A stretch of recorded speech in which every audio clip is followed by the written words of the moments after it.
Campina Grande, segunda-feira, 22 de janeiro. Você que está conosco nesse início de dia, começo de semana, continue com seu coração aberto, porque certamente Deus tem uma bênção para a sua vida, para a sua família e para o seu coração. Eu agradeço àqueles telespectadores, internautas que estão conosco assistindo, às vezes no trabalho, estão lá, são guardas que às vezes estão de plantão, e outros médicos também que às vezes no momento em que estão ali no intervalo nos assiste. Quero agradecer a tantos quantos estão conosco em casa, hospitalizados. Eu quero agradecer de coração a sua teleaudiência. Quero nessa manhã lembrar a todos que hoje estaremos ouvindo o pastor Antônio Júnior trazendo mais um estudo muito importante para o seu coração.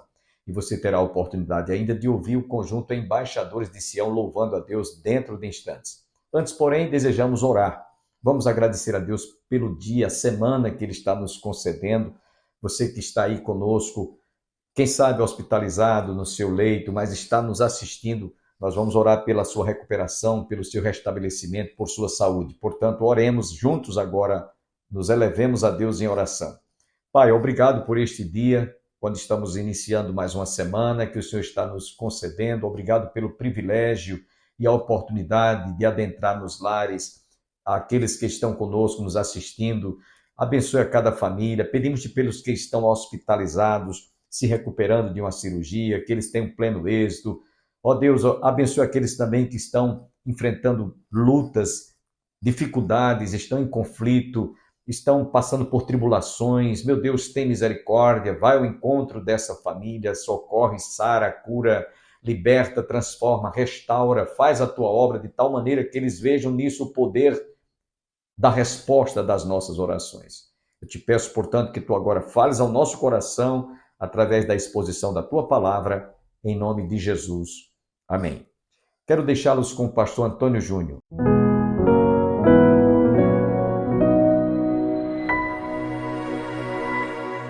Meus irmãos, graças e paz. Abra sua Bíblia em Romanos capítulo número 3. O primeiro versículo para a gente ler essa manhã.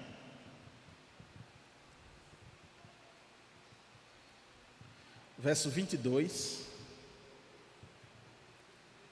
O verso 22 diz: Justiça de Deus, mediante a fé em Jesus Cristo, para todos e sobre todos os que creem, porque não há distinção. Verso 28. Concluímos, pois, que o homem é justificado pela fé, independentemente das obras da lei. Meus irmãos, quando a gente estava pensando ali sobre o que a gente poderia trazer nesses domingos de sala única, na escola dominical, nesse mês de janeiro, nos foi proposto trazer algo referente às chamadas seitas e heresias. E eu, então, pensando sobre essa questão de seitas e heresias, eu tenho uma conclusão sobre isso, de que, e eu já compartilhei com a igreja certo dia, de que se a gente conhecer o Evangelho, conforme está revelado nas Escrituras, a gente não precisa se debruçar estudando as seitas e heresias. Porque a partir do momento que você tem um evangelho bem fundamentado, bem entendido, não é? Quando você ouvir outra coisa que destoa daquilo que você já sabe do evangelho, que está revelado nas escrituras, você vai identificar que aquilo ali é uma seita ou uma heresia. A seita justamente é aquele composto que já está definido como uma religião. E a heresia é aquilo que você diz que Deus não disse, ou seja, que não está revelado. E aí, pensando nisso, eu queria propor nesta manhã que a gente mais uma vez voltasse ao tema justificado pela graça mediante a fé. E especificamente nesse texto de Romanos, Paulo ele vai estabelecer algo fundamental. Algo fundamental, porque a justificação pela graça, mediante a fé, é de fato um tema central da teologia. É um tema central para todos nós entendermos A nossa fé, a fé cristã, a fé evangélica, é o tema fundamental, é de fato aquilo que mais nós deveríamos entender para expressar a nossa fé correta, justificados pela graça mediante a fé. E ela expressa a crença de que a salvação é um dom de Deus, concedido àqueles que creem, não por conta das suas obras ou boas obras, mas por meio da fé. Essa justificação traz consigo a ideia de perdão, reconciliação e aceitação diante de Deus. Então você já pode aí entender qual é o caminho, ou como se dá o caminho para que Deus me aceite de volta e para que eu possa expressar a minha espiritualidade. Ela é expressa por meio da fé. E quando você crê naquilo que Jesus fez por você, em Cristo Jesus, você está justificado. E essa justificação é o perdão, é a reconciliação com Deus, é a aceitação de Deus. Deus lhe aceita não por você ou pelas suas obras, mas Deus lhe aceita porque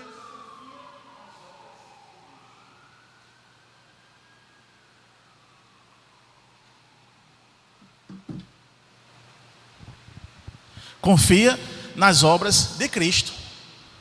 Então, o mérito está na pessoa de Cristo. Isso é fundamental nós estabelecermos.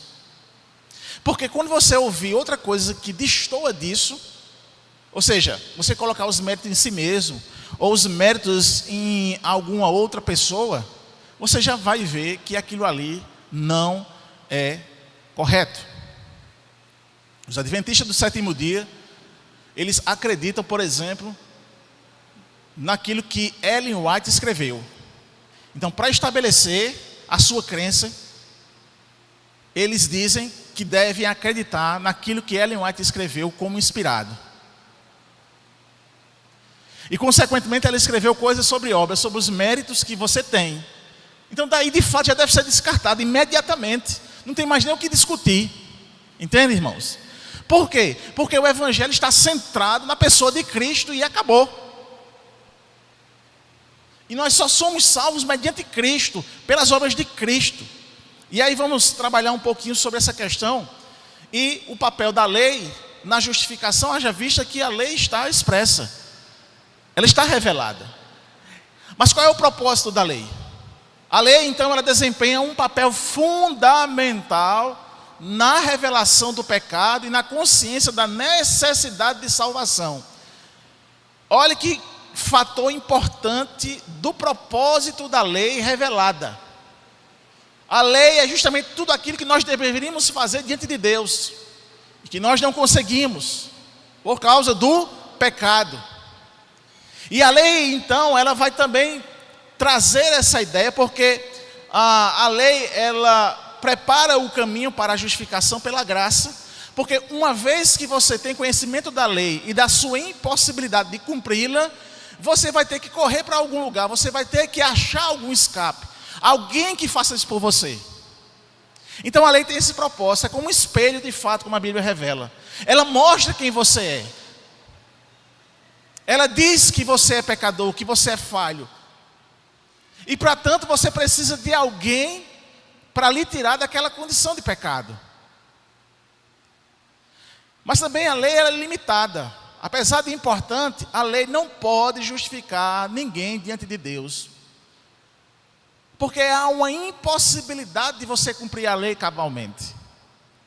Quando o pastor Augusto Nicodemos, ele está explicando essa questão baseada no texto de Romanos, quando Paulo ele revela sobre, ele vai fazer uma comparação da lei com o casamento daquela época, e ele vai dizer então que a lei é como um marido que ele é muito cuidadoso e rígido. E aí ele faz uma explicação bem interessante. Ele diz que a lei, como esse marido rígido, é como se ele chegasse em casa para almoçar e a temperatura do almoço estivesse a 37 graus, mas ele só come a 34 graus. E aí o marido diz: você é uma esposa relaxada, porque você não tirou a temperatura para que eu comesse aos 34 graus. Não é uma coisa absurda? E se ela medisse aos 34 graus, se ele demorasse 2 minutos, a temperatura não já baixava? É algo impossível, não é? Mas o marido, que é a lei, vai dizer a ela: você não cumpriu o que eu queria. É como se a esposa também limpasse toda a casa, mas o marido chegasse em casa e visse o porta-retrato a 2 milímetros fora do lugar. E ele chegasse assim: você é relaxado, está a 2 milímetros fora do lugar. Não é impossível? Então a lei, ela é dessa forma. Ou seja, quando você chegar para Deus e dizer assim: Deus, eu cumpri a lei, aí Deus vai dizer: é impossível, porque não tem como você cumprir cabalmente ela. É impossível. E por isso ela é limitada. Os fariseus, saduceus, os escribas, eles se levantavam e eles diziam que cumpria a lei. Não é? Até hoje você vê ainda alguns judeus, né, porque há várias facções de judeus, mas existe ainda os judeus que têm essa característica de cumprimento da lei. E o que é que Jesus disse para eles? Vocês são sepulcros caiados, vocês são raça de víboras. Vocês pensam que fazem, vocês pensam que cumprem, mas vocês são hipócritas. Vocês são como atores. Vocês aparentam uma coisa, mas no íntimo é outra realidade.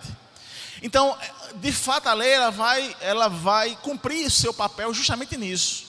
A exigência de Deus e a inoperância do homem em cumprir essa exigência.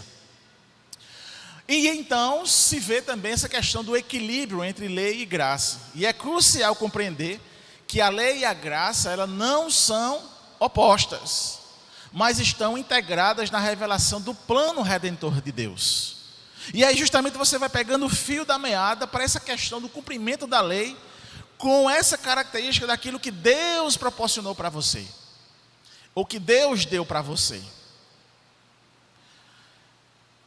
A manifestação da justiça de Deus, o cumprimento então das profecias, é essa manifestação do justo juiz, não é? A vinda de Jesus Cristo, sua morte vicária, cumpre as profecias do Antigo Testamento, demonstrando então a justiça e fidelidade de Deus. Então, quando Cristo ele vem e ele morre de forma substitutiva, né? Morte vicária quer dizer aquele que substituiu. E ele substituiu quem? Substituiu todos nós. Essa morte ou essa aparição e todo o trabalho redentivo é justamente a demonstração do cumprimento da promessa. Ou seja, Deus exigiu algo de nós, e aí você dizer: Deus é injusto porque ele exige algo que a gente não pode fazer, não é isso? Como é, Senhor? O Senhor me deu a lei e eu não posso cumprir a lei. Então como é que você vai dar isso? Aí disse: não, eu vou providenciar algo para o cumprimento da lei e lhe salvar. Cristo. Amém, meus irmãos? Então a gente não tem o que reclamar, não é? O que a gente tem que fazer? Crer. Fé. Porque se você disser a ele, chegar para Deus e dizer assim: Deus, o Senhor mandou uma lei, eu não consigo cumprir. Ele disse: mas eu mandei Cristo, e ele cumpriu no seu lugar. Creia nele e você será aceito. Julgamento do pecado. A manifestação da justiça divina envolve o julgamento de pecado de forma que ressalta a santidade e a bondade de Deus. E aí é interessante, pelo fato de você ser impossibilitado de ir até Deus pelos seus próprios méritos ou por um pseudo cumprimento da lei, no julgamento, consequentemente, Deus vai julgar a sua impossibilidade de cumprir a lei cabalmente e dele aceitar. Consequentemente, isso vai ser algo condenatório. Ele vai condenar. Mas se você estiver em Cristo, ele vai lhe aceitar. E vai ser o julgamento do pecado. Porque a santidade de Deus exige isso. Exige alguém santo. E aí, em terceiro lugar, isso demonstra o amplo amor de Deus. Embora haja julgamento, a manifestação da justiça de Deus também revela o seu amor ao provar a salvação pela fé em Cristo. Então, quando eu disse a vocês, se a gente fizesse uma pergunta a Deus: Deus, o Senhor mandou uma lei impossível de ser cumprida, como é que é isso? Aí ele diz: eu enviei Jesus Cristo. E o que é essa demonstração? É a demonstração do amor de Deus. Porque ele poderia muito bem deixar a humanidade condenada e era justo isso, porque a humanidade caiu, nós pecamos, nós ofendemos a Deus, mas o seu amor, que é algo indescritível, mas muito profundo, revela-se em Cristo Jesus, que Ele nos deu a possibilidade de se salvar.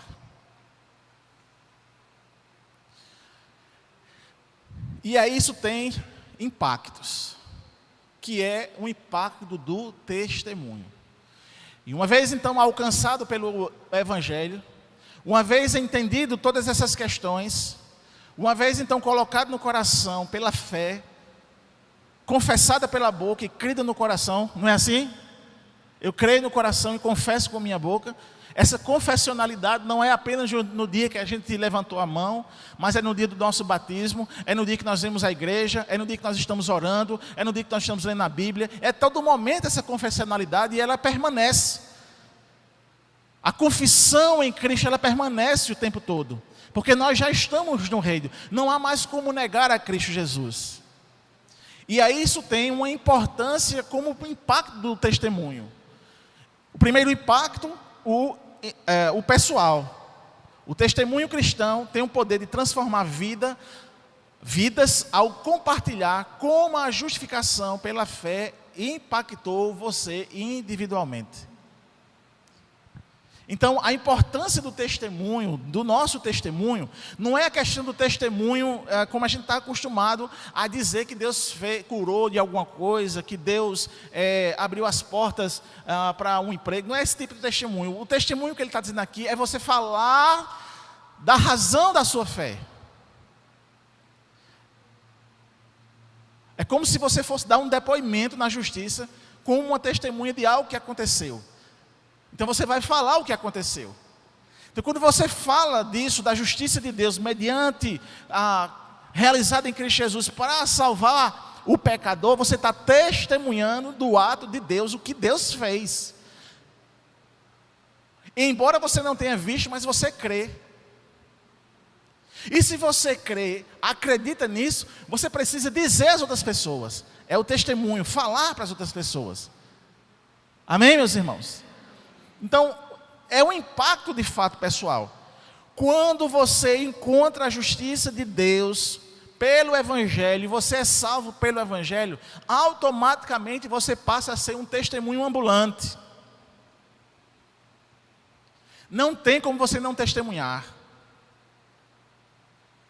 E é interessante que o impacto desse testemunho nos dias de hoje, e lógico, pela mídia, pelas mídias que se espalham, mesmo os incrédulos, ou aqueles que não confessam a Jesus por causa do amor ao pecado, mas quando acontece algum problema na vida dele, a primeira coisa que ele faz é ele chamar: eita, fulano é crente, vem cá orar.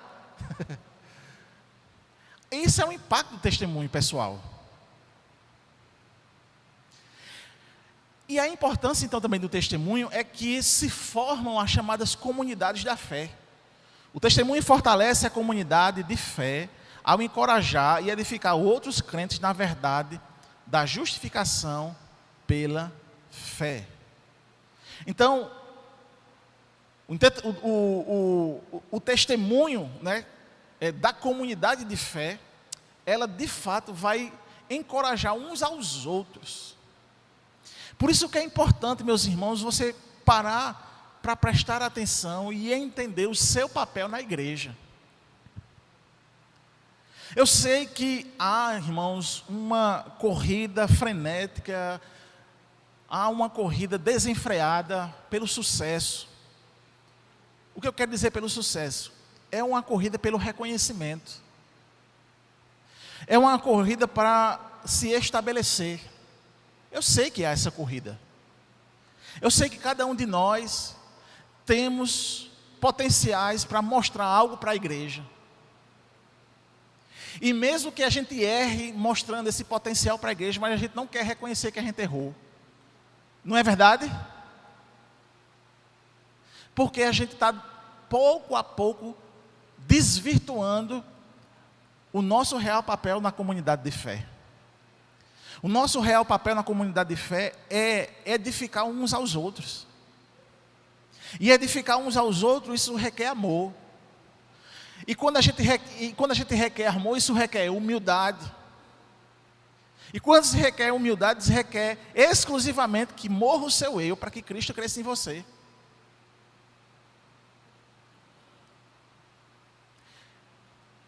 Porque se isso não acontecer, meus irmãos, vai continuar essa corrida louca, desenfreada, para aparecer, para ser reconhecido. Isso é de fato. E isso está nos nossos corações. E isso está no imaginário do Evangelho nos dias de hoje. Tem líderes que não vão participar da consciência cristã por inveja e ciúmes, irmãos. Líderes de igrejas, pastores, não vão participar porque com inveja, com ciúmes, de que ele não está lá, de que ele não foi chamado, de que ele não foi convidado. Como se houvesse espaço e lugar para todo mundo. E se como quem está lá participando fosse melhor do que o outro. Porque isso é justamente nesse pensamento. Eu que deveria estar lá porque eu sou melhor. É fato, isso é realidade. E isso acontece de uma forma grande como essa, a consciência cristã, mas acontece dentro da igreja também. Entre nós. E que bom a gente poder falar isso, né? Ter essa liberdade de poder falar isso.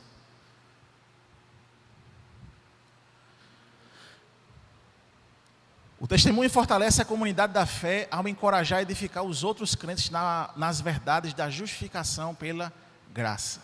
Isso quer dizer então, irmãos, que como igreja, o nosso papel é edificar o outro com o meu testemunho, com aquilo que Deus fez. Então, de forma nenhuma vai ser uma competição. De forma nenhuma.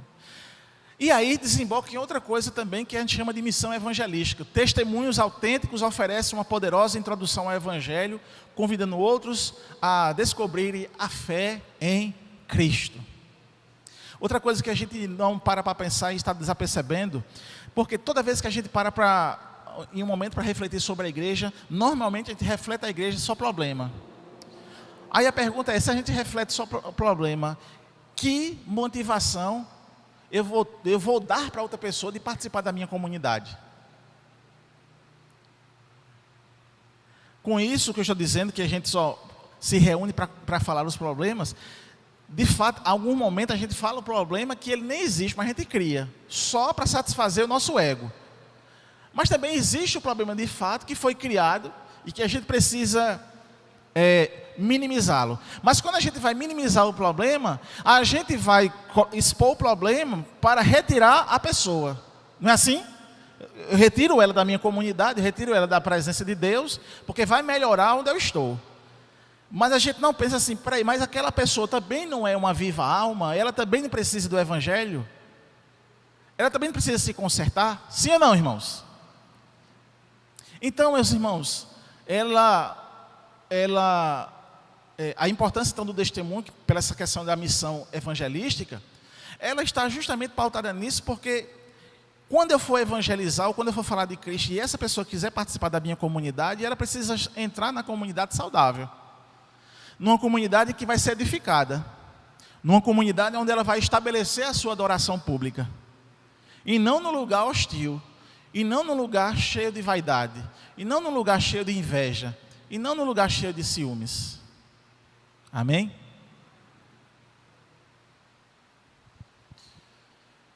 Deixa-me falar um pouco sobre a relação entre a lei e a justificação de Deus.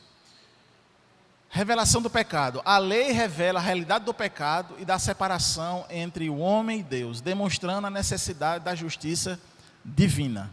Então, o Evangelho perpassa primeiro nesse ponto. A lei revela a realidade do pecado e da separação entre Deus e o homem. Amém? Essa é uma realidade. A lei diz isso. E vai demonstrar então a necessidade de uma justiça ou da justiça divina ser satisfeita. Espera pela redenção. A revelação da lei cria a expectativa do cumprimento da promessa divina de redenção e justificação pela graça mediante a fé. E aqui está o cerne da questão. Nós só seremos justificados mediante a graça, pela graça, mediante a fé. Nós só seremos justificados pela ação de Deus gratuita, sem merecimento, sem que você fizesse alguma coisa para tocar o coração de Deus e Deus viesse a se voltar para você. Não, definitivamente a divindade, pela sua ira e justiça santa, ela rejeita a humanidade, porque ela ofende a Deus o tempo todo. Por isso, cuidado com essa ideia que povoa a nossa mente, de que uma pessoa ela é bonzinha, ela não fuma, ela não bebe, ela não trai, ela é cumpridora dos seus deveres, ela paga os seus impostos, ela trabalha direitinho, ela é um bom pai, ela é uma boa mãe, tal, e você pensar que essa pessoa é salva. E isso não justifica ninguém. No tribunal de Deus, um bandido e essa pessoa será condenada da mesma forma. Eu convido você para que amanhã continue conosco para ouvirmos a conclusão desta palavra ministrada pelo pastor Antônio Júnior. Agradeço a todos quantos estiveram conosco. Mas nós vamos encerrar o nosso programa ouvindo esta belíssima música interpretada pelo conjunto Embaixadores de Sião. Deleite-se com esta música, tenham todos um bom dia, uma semana abençoada e até amanhã, se Deus assim nos permitir.